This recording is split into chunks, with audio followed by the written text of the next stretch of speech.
Meeting for the first time in 2019, North Korean leader Kim Jong-un and Russian President Vladimir Putin revived a decades-long alliance.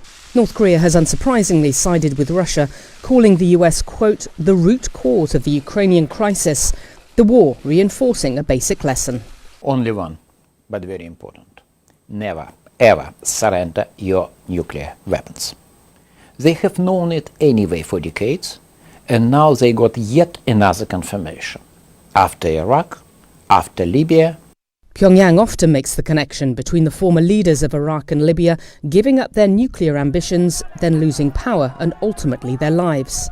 Ukraine agreed to transfer thousands of nuclear warheads to Russia after the Soviet Union broke up in 1991. It did not have an independent weapons program. I think the war in Ukraine really affirms the North Korean view of how the world works. The North Koreans, I think, have persistently rejected the idea of any form of international order really having an effect on how states relate to each other.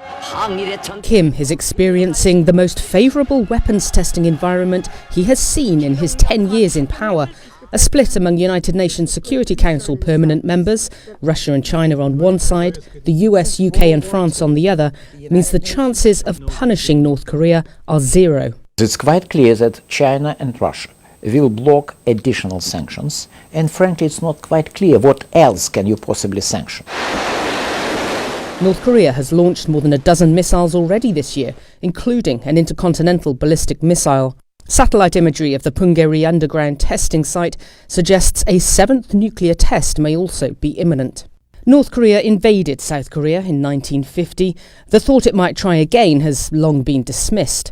But Russia's invasion of Ukraine and the West's refusal to fight directly against a nuclear power is at least raising the question. Maybe, just maybe, this American president of the year 2045 or 2055 will not risk San Francisco in order to save Seoul. North Korea could also benefit potentially from countries boycotting Russian oil and gas. Cash-strapped Pyongyang would be more than happy to pick up some of the slack for Moscow, potentially at a discount, and certainly would appreciate dealing with a country that no longer feels constrained by US-led sanctions. Paula Hancock's CNN Seoul.